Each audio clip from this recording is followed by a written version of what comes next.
وأعوذ بالله من الشيطان الرجيم بسم الله الرحمن الرحيم يا أيها الذين آمنوا اتقوا الله وكونوا مع الصادقين صدق الله مولانا العلي العظيم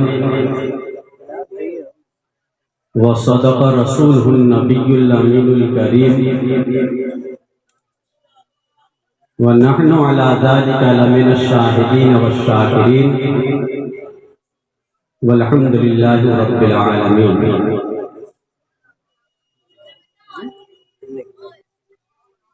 انتہائی عقیدت اور محبت کے ساتھ بسط ادب و احترام آئیے ہم اور آپ مل کر اپنے آقا و مولا رحمت عالم نور مجسم احمد مجتبی حضرت محمد مصطفیٰ صلی اللہ تعالی علیہ وسلم کی بارگاہ بے کس پناہ درود شریف کا نذرانِ عقیدت پیش کریں اور پڑھیں۔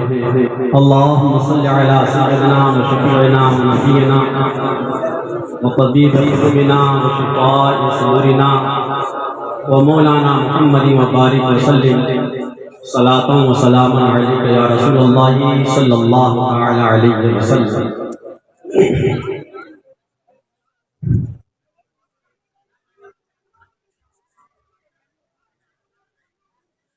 غوث آدم بمن بے سر و سامہ مدد قبلہ دی مدد کعبہ ایماں مدد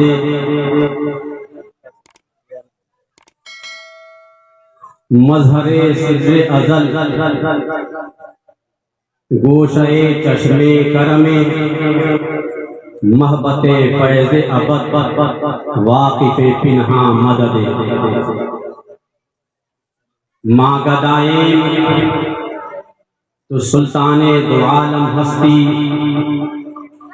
استداریں کما یا شہ جیلاں مدد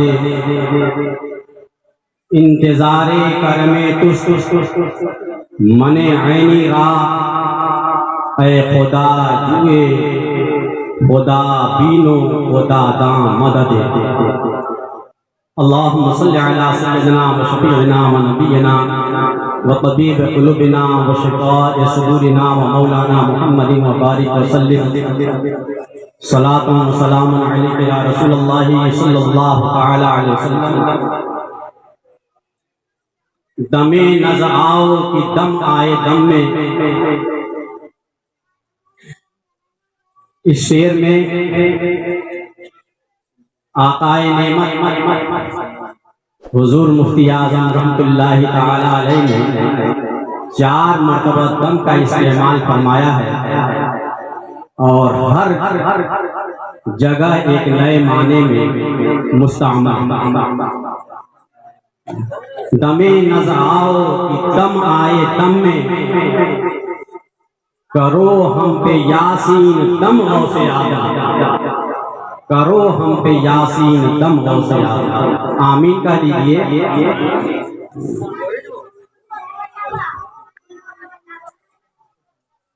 حضرات، 12ویں شریف کے بعد 11ویں شریف کا مہینہ تھا اور ہم خوش عقیدہ مسلمانوں کے لیے یہ دونوں مہینے اللہ پاک کے 2 محبوبین کی بارگاہ میں خراج عقیدت پیش کرنے کے لیے مخصوص ہیں۔ 12ویں شریف کے بعد ہی 11ویں شریف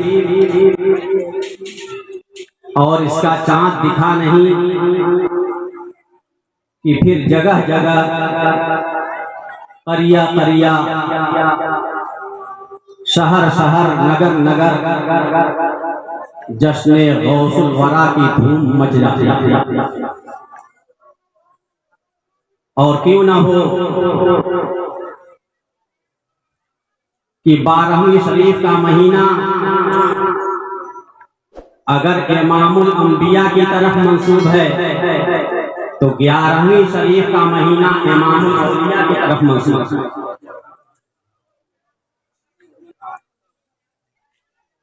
غوث اعظم درمیان اولیاء، غوث اعظم درمیان اولیاء، جو محمد درمیان انبیاء۔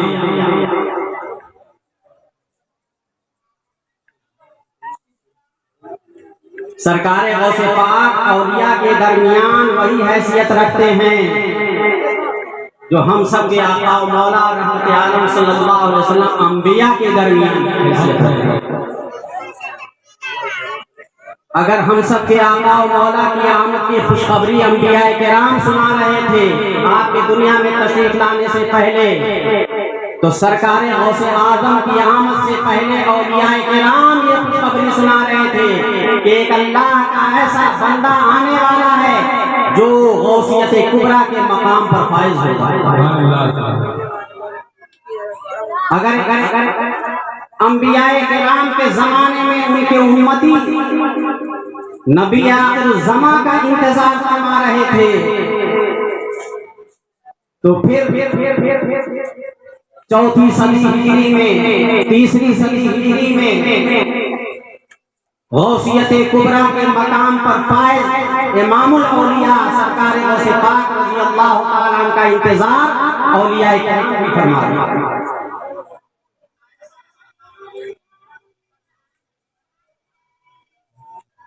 آقا و مولا رحمت عالم صلی اللہ علیہ وسلم سے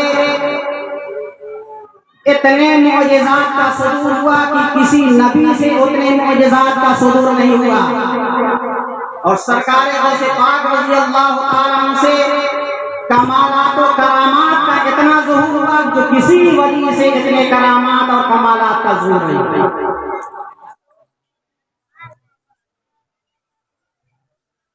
انبیاء کرام میں اگر نبی کریم صلی اللہ علیہ وسلم کی کوئی مثال نہیں ہے تو اولیاء کرام میں سرکار غوث پاک کی بھی کوئی مثال نہیں ہے۔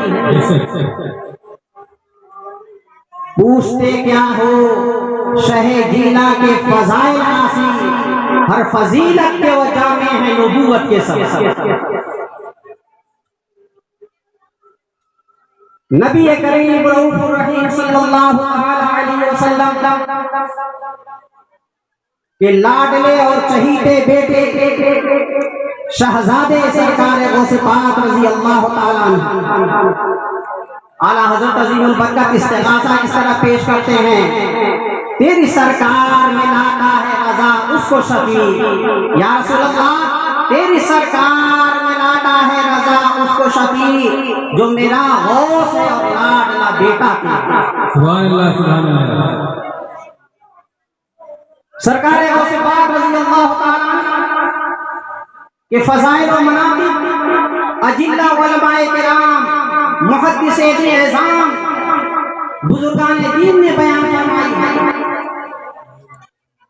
اور کیوں نہ ہو کہ ارشاد فرماتے ہیں سرکار غوث پاک رضی اللہ تعالیٰ عنہ، ان الانس لهم شیوخ وان الجن لهم شیوخ وان الملائکۃ لهم شیوخ وانا شیخ الکل۔ فرماتے ہیں انسانوں کے بھی پیر ہیں،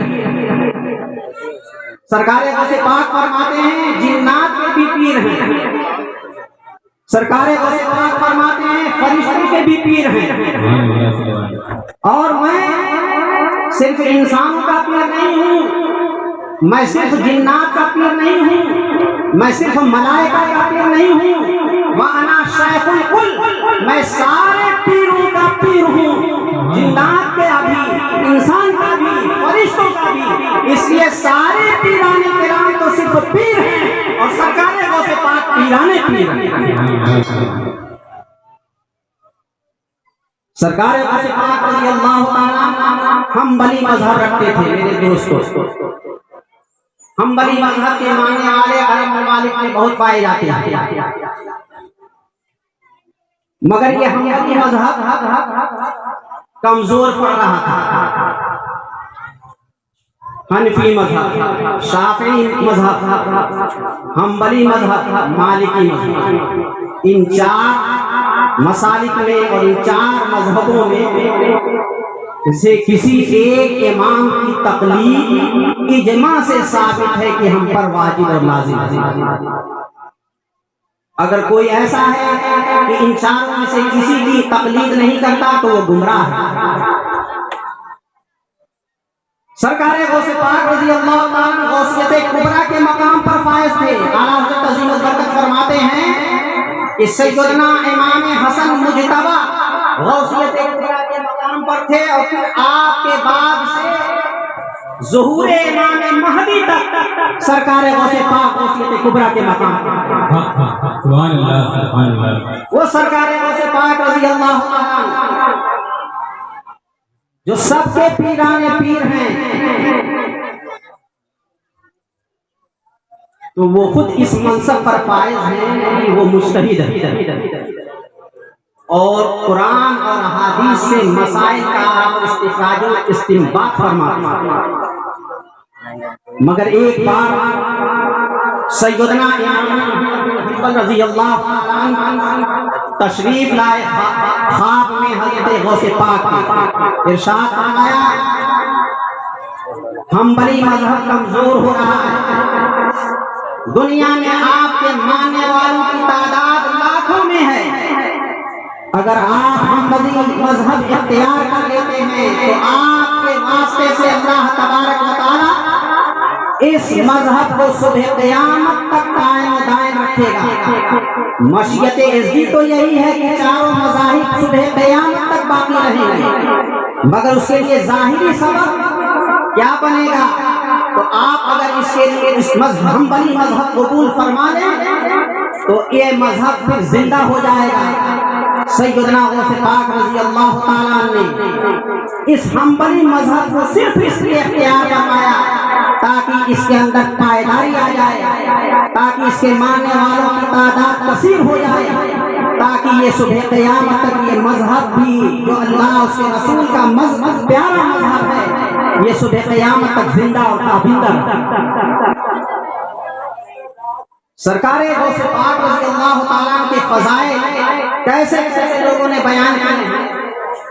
سیدنا امام احمد بن حنبل رضی اللہ تعالیٰ، سیدنا امام احمد بن حنبل سن 240 ہجری میں آپ کا وصال شریف ہوا. یاد رکھیں سن 240 ہجری. بڑے پائے کے محدث، بڑے پائے کے امام، بڑے پائے کے فقیہ، بڑے پائے کے مجتہد سیدنا امام احمد بن حنبل رضی اللہ تعالی سن 240 ہجری میں جب آپ کا انتقال ہوا تو ملا علی قاری نے مرقات شرح مشکات میں چاروں ائمہ کے احوال اور مناقب قدر تفصیل کے ساتھ بیان فرمائے ہیں. ارشاد فرمایا اس نے کہ امام احمد بن حنبل رضی اللہ تعالیٰ عنہ کا جب وصال شریف ہوا تو اس وقت آپ کے جنازے میں 25 لاکھ افراد نے شرکت فرمائی. وہ زمانہ آپ سوچو گے امام احمد بن حنبل کو کیا ہم بیان کر رہے ہیں، ہم ابھی آگے بتاتے ہیں. پہلے آپ امام احمد بن حنبل کی شان سمجھ لیں اور پھر دیکھیے کہ غوثیت کبریٰ کے مقام پر جو سرکار غوث پاک فائز ہیں ان کی بارگاہ میں کس طریقے سے معانقہ اور مصافحہ سرکار امام احمد بن حنبل سرکار غوث پاک سے فرمایا. سرکار امام احمد بن حنبل رضی اللہ تعالیٰ 240 ہجری میں وفات پاتے ہیں. 25 لاکھ افراد آپ کے جنازے میں. وہ زمانہ ایسا نہیں تھا، الیکٹرانک میڈیا کا زمانہ نہیں تھا، پرنٹ میڈیا کا زمانہ نہیں تھا، اخبارات نہیں نکل رہے تھے کہ فوراً یہاں سے منٹوں میں پوری دنیا میں خبر ہو جائے. مگر اللہ تبارک و تعالیٰ نے امام احمد بن حنبل رضی اللہ تعالیٰ کو وہ مقبولیت عطا فرمائی تھی کہ بجلی کی آگ کی طرح پورے شہر بغداد میں امام احمد بن حنبل رضی اللہ تعالیٰ کی وصال کی خبر پھیل گئی. وجہ کیا تھی اس کے پیچھے راز کیا تھا؟ ہر زمانے میں باطل فرقوں کا وجود ہوتا رہا ہے، ستیزہ کار رہا ہے ازل سے تا امروز، چراغ مصطفی سے شرار ابولہبی، اور صبح قیامت تک حق و باطل کی جنگ ہوتی رہے گی، مگر جاء الحق و زہق الباطل ان الباطل کان زہوقا، حق آ گیا اور باطل مٹ گیا، اور باطل کو مٹنا ہی تھا۔ امام احمد بن حنبل رضی اللہ تعالیٰ عنہ کے زمانے میں خلق قرآن کا مسئلہ اٹھا۔ قرآن عظیم اللہ پاک کا کلام، اور اللہ پاک کا کلام یہ اللہ پاک کی صفت، اور اللہ پاک کی ذات اور اس کے تمام صفات قدیم ہیں، ازلی ابدی، یعنی ہمیشہ سے ہیں اور ہمیشہ رہیں گے، کبھی فنا نہیں۔ معتزلہ فرقہ اٹھا اور اس نے یہ دعویٰ کیا کہ قرآن مخلوق ہے، جیسے زمین مخلوق ہے، آسمان مخلوق ہے، پہاڑ مخلوق ہے، چاند مخلوق ہے، شمس و قمر یہ سب مخلوق ہیں۔ مطلب کیا ہے کہ یہ سب فنا ہو جائیں گے، سب نیست و نابود ہو جائیں گے۔ ایسے ہی معتزلہ کا مذہب یہ تھا کہ قرآن بھی مخلوق ہے، یہ بھی فنا ہو جائے گا، یہ بھی ختم ہو جائے گا، معاذ اللہ تعالی۔ جو قرآن کو مخلوق مانے وہ اللہ پاک کی صفت کو مخلوق مان رہا ہے، اور جو اللہ کی صفت کو مخلوق مانے وہ مسلمان نہیں ہے، کافر مرتد ہے۔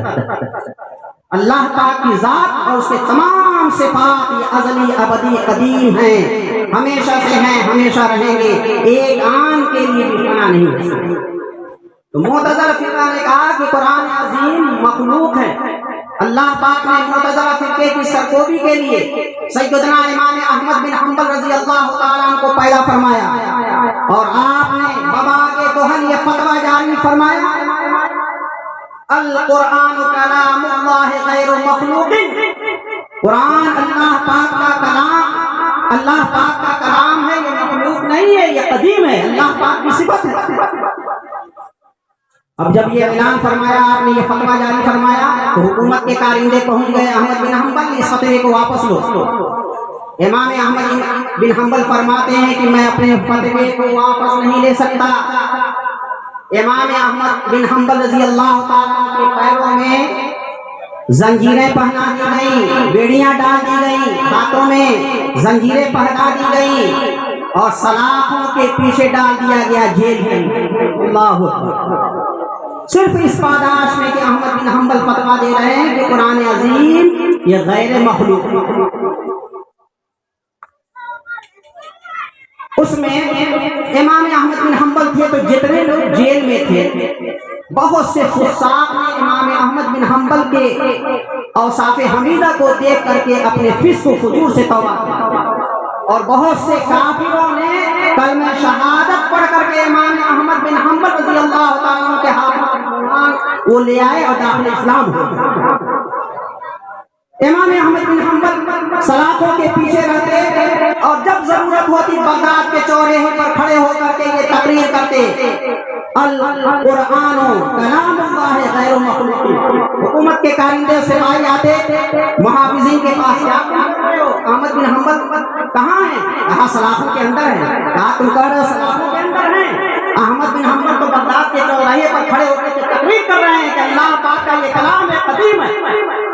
سبحان اللہ۔ پھر اس کے بعد کارندے جا کر کے دیکھتے تو امام احمد بن حنبل اس جیل خانے کے اندر بھی ہوتے، اور جب چوراہے پر بغداد کے جا کر کے دیکھتے تو امام احمد بن حنبل وہاں پر بھی موجود۔ زندہ باد، زندہ باد۔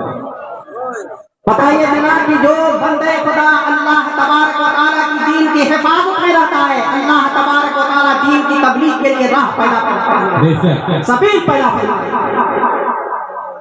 بادشاہ وقت کی پشت پناہی تھی معتزلہ مذہب کے اوپر، آج بھی پشت پناہی بہت سے ممالک کی ہوتی ہے لوگوں کے اوپر، باطل مذاہب کے اوپر، اور اسی سے پھلتے پھولتے ہیں۔ کوئی جان نہیں ہوتی ہے، کوئی روحانی طاقت نہیں ہوتی ہے۔